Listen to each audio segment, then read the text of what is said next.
యేసుని ప్రేమ ఛానల్కి స్వాగతం.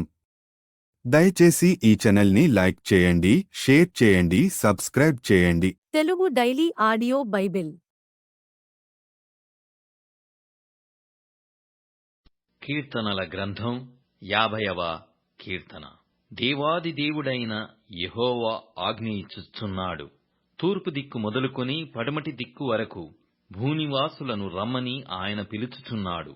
పరిపూర్ణ సౌందర్యము గల సియోనులో నుండి దేవుడు ప్రకాశించుచున్నాడు. మన దేవుడు వేంచేయుచున్నాడు. ఆయన మౌనముగా నుండడు. ఆయన ముందర అగ్ని మండుచున్నది. ఆయన చుట్టూ ప్రచండ వాయువు విసురుచున్నది. ఆయన తన ప్రజలకు న్యాయము తీర్చుటకై బల్యర్పణము చేత నాతో నిబంధన చేసుకొనిన నా భక్తులను నా యొద్దకు సమకూర్చుడని మీది ఆకాశమును భూమిని పిలుచుచున్నాడు. దేవుడు తానే న్యాయకర్తయ్యున్నాడు.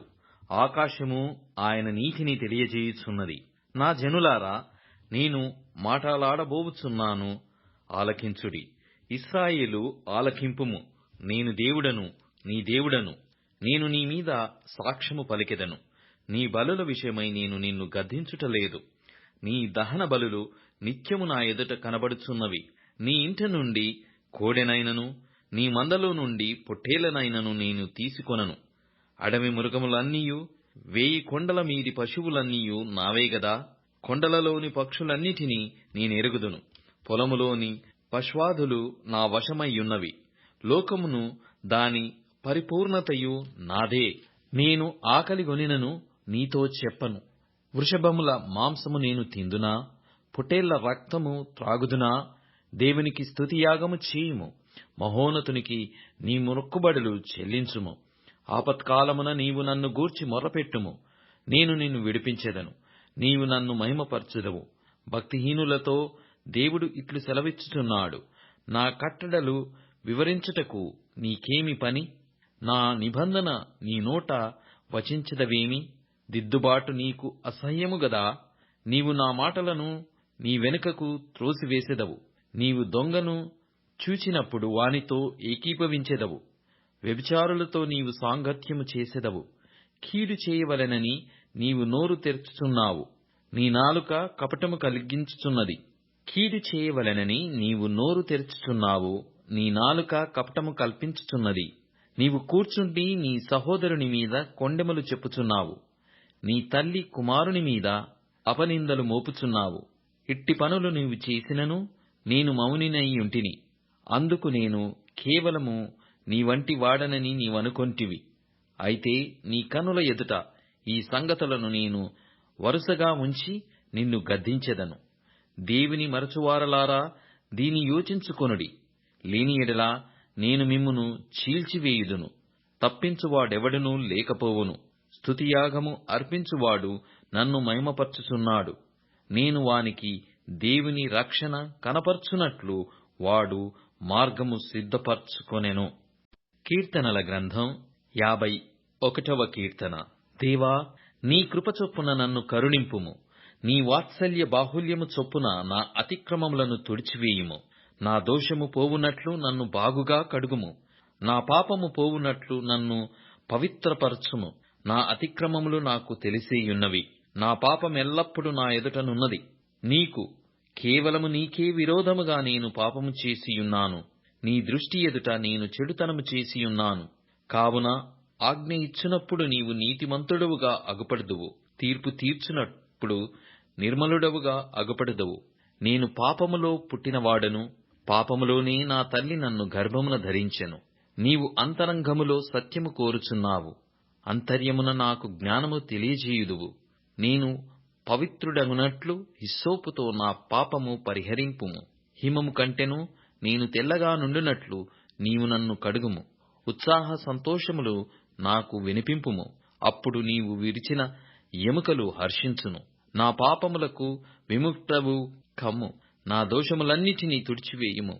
దేవా, నా యందు శుద్ధ హృదయము కలగజేయుము.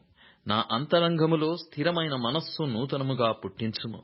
నీ సన్నిధిలో నుండి నన్ను త్రోసివేయకుము. నీ పరిశుద్ధాత్మను నా యొద్ద నుండి తీసివేయకుము. నీ రక్షణానందము నాకు మరల పుట్టించుము. సమ్మతిగల మనస్సు కలగజేసి నన్ను దృఢపరచుము. అప్పుడు అతిక్రమము చేయువారికి నీ త్రోవలను బోధించెదను. పాపులను నీ తట్టు తిరుగుదురు.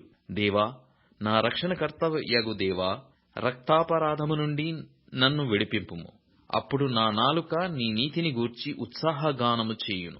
ప్రభువా, నా నోరు నీ స్తుతిని ప్రచురపరచునట్లు నా పెదవులను తెరువుము. నీవు బలిని కోరువాడవు కావు. కోరిన ఎడల నేను అర్పించుదును. దహన బలి నీకిష్టమైనది కాదు. విరిగిన మనస్సే దేవునికిష్టమైన బలులు. దేవా, విరిగి నలిగిన హృదయమును నీవు అలక్ష్యము చేయవు. నీ కటాక్షము చొప్పున సియోనుకు మేలు చేయుము. యెరూషలేము యొక్క గోడలను కట్టించుము. అప్పుడు నీతియుక్తములైన బలులను, దహన బలులను, సర్వాంగ హోమములను నీకు అంగీకృతములగును. అప్పుడు జనులు నీ బలిపీఠము మీద కోడెలనర్పించెదరు. శూరుడా, చేసిన కీడును బట్టి నీవెందుకు అతిశయపడుచున్నావు? దేవుని కృప నిత్యముండును. మోసము చేయువాడా, వాడిగల మంగళ కత్తివలె నీ నాలుక నాశనము నుద్దేశించుచున్నది. మేలు కంటే కీడు చేయుటయు, నీతి పలుకుట కంటే అబద్ధము చెప్పుటయు నీకిష్టము. కపటమైన నాలుక గలవాడా, అధిక నాశనకరములైన మాటలే నీకిష్టము. కావున దేవుడు సదాకాలము నిన్ను అణగగొట్టును. నిన్ను పట్టుకొని ఆయన నీ గుడారములో నుండి నిన్ను పెళ్లగించును. సజీవుల దేశములో నుండి నిన్ను నిర్మూలము చేయును. నీతిమంతులు చూసి భయభక్తులు కలిగి, ఇదిగో, దేవుని తనకు దుర్గముగా నుంచుకొనక, తన ధన సమృద్ధియందు నమ్మిక యుంచి, తన చేటును బలపర్చుకొనినవాడు వీడేయని చెప్పుకొనుచు వానిని చూచి నవ్వుదురు. నేనైతే దేవుని మందిరములో పచ్చని ఒలీవ చెట్టువలెనున్నాను. నిత్యము దేవుని కృపయందు నమ్మిక యుంచుచున్నాను. నీవు దాని నెరవేర్చితివి గనుక నేను నిత్యము నిన్ను స్తుతించెదను. నీ నామము నీ భక్తుల దృష్టికి ఉత్తమమైనది. నేను దాన్ని స్మరించి కనిపెట్టుచున్నాను. అపోస్తలుల కార్యములు 27వ అధ్యాయం.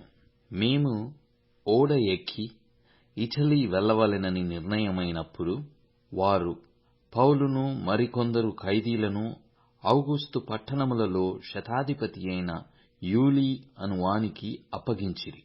ఆసియా దరివెంబడినున్న పట్టణములకు ప్రయాణము చేయబోవు అద్రమత్తియ పట్టణపు ఓడనెక్కి మేము బయలుదేరితిమి. మాసిదోనీయుడు థెస్సలోనిక పట్టణస్థుడునైన అరిస్తార్కు మాతో కూడా ఉండెను. మరునాడు సీదోనుకు వచ్చితిమి. అప్పుడు యూలీ పౌలు మీద దయగా ఉండి అతడు తన స్నేహితుల యొద్దకు వెళ్లి పరామరిక పొందుటకు అతనికి సెలవిచ్చెను.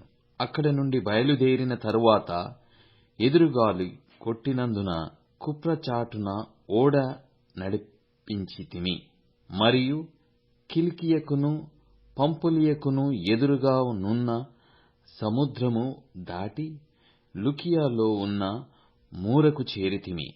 అక్కడ శతాధిపతి ఇటలీ వెళ్లనయున్న అలెగ్జాంద్రియ పట్టణపు ఓడ కనుగొని అందులో మమ్మును ఎక్కించెను. అనేక దినములు మెల్లగా నడిచి ఎంతో కష్టపడి క్నీదుకు ఎదురుగా వచ్చినప్పుడు గాలి మమ్మును పోనీయకున్నందున క్రేతు చాటున సల్మోనే ధరిని ఓడ నడిపించితిమి.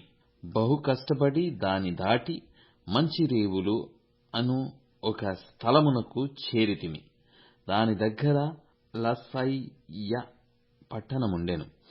చాలా కాలమైన తరువాత ఉపవాస దినము కూడా అప్పటికి గతించినందున ప్రయాణము చేయుట అపాయకరమయ్యుండెను. అప్పుడు పౌలు, అయ్యలారా, ఈ ప్రయాణము వలన నరులకును ఓడకును మాత్రమే కాక మన ప్రాణములకు కూడా హానియు బహు నష్టమును కలుగునట్లు నాకు తోచుచున్నదని చెప్పి వారిని హెచ్చరించెను.